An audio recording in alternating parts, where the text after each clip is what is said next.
I hope all is well. Welcome to another edition. I am Thomas, and today we are paying our respects to a musical legend, Calvary Cemetery, Woodside, New York, the grave of Tony Bennett. Now, if you are the younger age, I would probably take a guess that if you did hear of Tony Bennett, it was probably when he was doing duets with Lady Gaga. One that comes to mind is I've Got You Under My Skin. Sorry, Tony Bennett, that was a bad rendition of the song.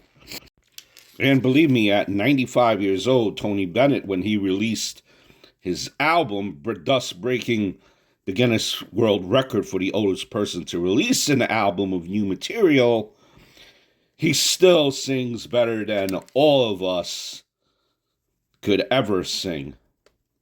A career that spanned many, many years.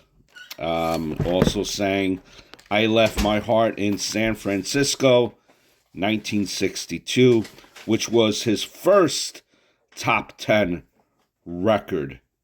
So he has been around the block many and many years. You could. I left my heart in San Francisco, high on a hill. It calls to me. Well, that was his signature song. Left my heart in San Francisco. I apologize, Tony Bennett. I mean no harm, just paying tribute.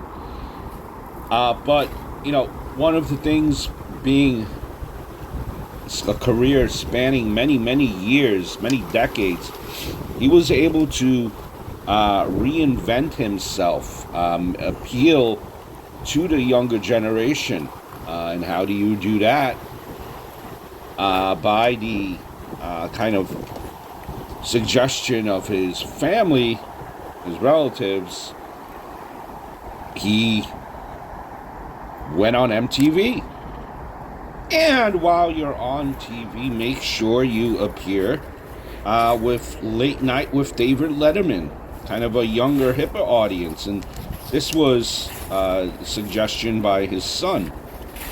He was then, followed up. He made appearances on Conan O'Brien, Sesame Street, The Simpsons, Muppets Tonight, various MTV programs.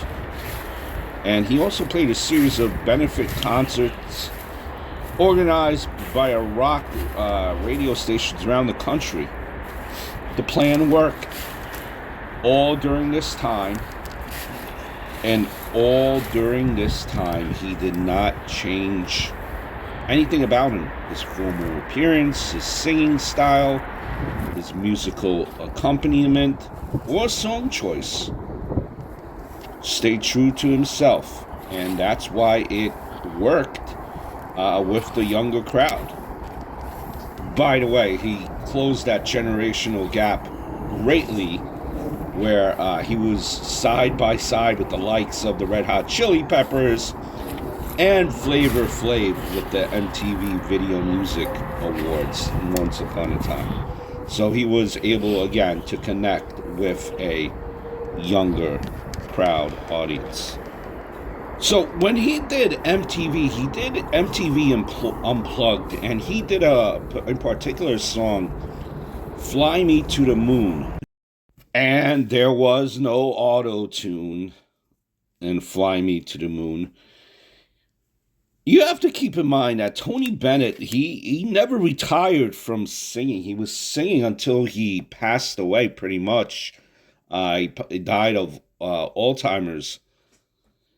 And, way up there in his 90s, but his voice sounded young, strong, and even, when he was doing MTV Unplugged, that rendition, if you ever hear it, go listen. Fly Me to the Moon, you wouldn't, and he's an older gentleman at that point, even then. You would not even know that if you did not have a, mental picture of how he looks like. A very strong voice, very young voice. no matter what his age was always able to keep up those notes, and probably that's why he was able to perform. He loved performing, and it seemed like he never was off of his game throughout his whole career. Now, to be clear, Fly Me to the Moon obviously was not Tony Bennett's song, but it was Frank Sinatra's song, a legend in his own right as well. And, Frank Sinatra kind of took Tony Bennett under his wing. And Frank Sinatra pretty much gave kind of a stamp of approval to Tony Bennett.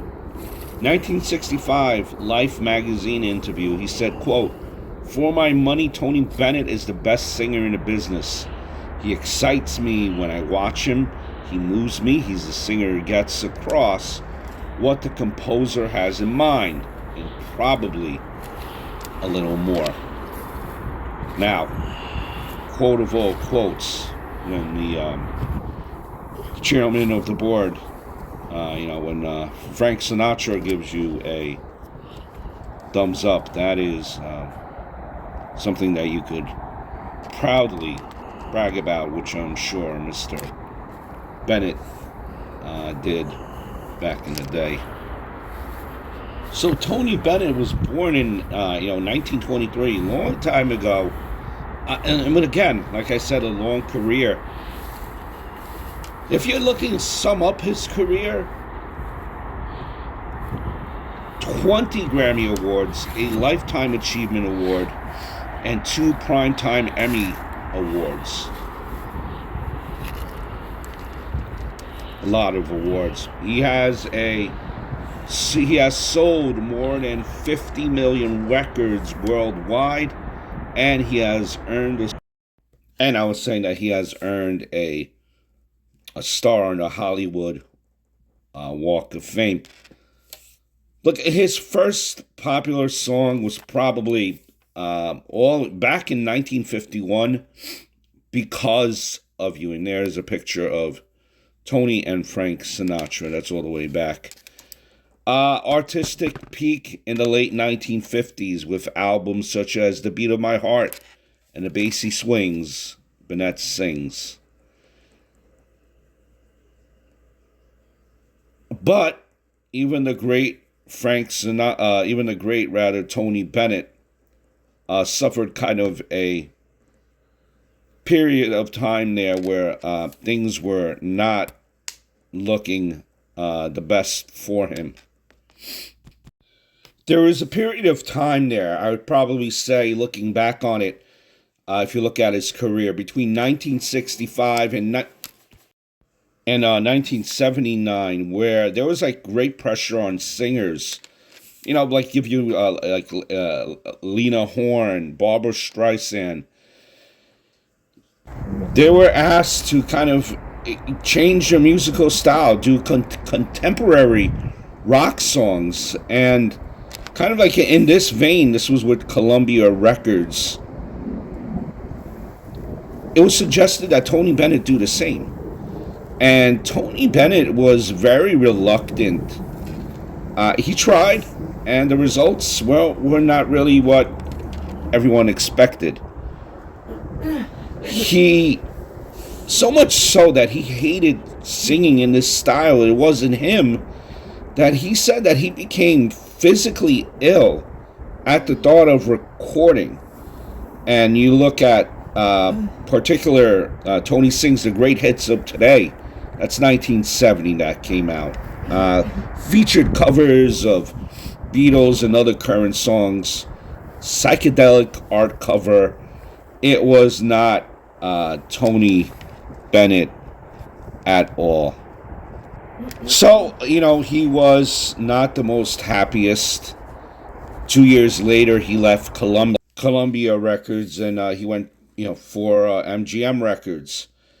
And, with this new label, again, he tried like a variety of approaches, some more Beatles material, but he really found no renewed commercial success. And then in a couple more years later, again, he was now without a recording contract. So what do? well, you take matters into your own hands. And he started his own record company called Improv. So he was with Improv, his own record company, but that kind of didn't last long. It lacked a distribution arrangement with a major label, and by 1977, it was out of business. So now, what's Tony to do? He decided to ask his sons for help. They kind of helped with his finances, helped manage their father's career, reunited him in regards with Tony Bennett, with his pianist and musical director, and Ralph Sharon. And he was re-signed to Columbia Records by 1986. Kind of his big hit that put him back in the limelight was the theme song "Life in a Looking Glass" from a Blake Edwards motion picture, That's Life. And that was sung by Tony Bennett. He received a nomination at the Oscars for Best Original Song. And the rest is kind of history. Got everything back on track, with the help of his family, his sons, and then later, like we mentioned earlier, they helped reintroduce his father to the younger generation and close that generation gap of MTV. And the rest is history. His career was a great career. Too much to do in one video. Go do yourself a favor and look back at the career of Tony Bennett. A musical icon, a musical legend.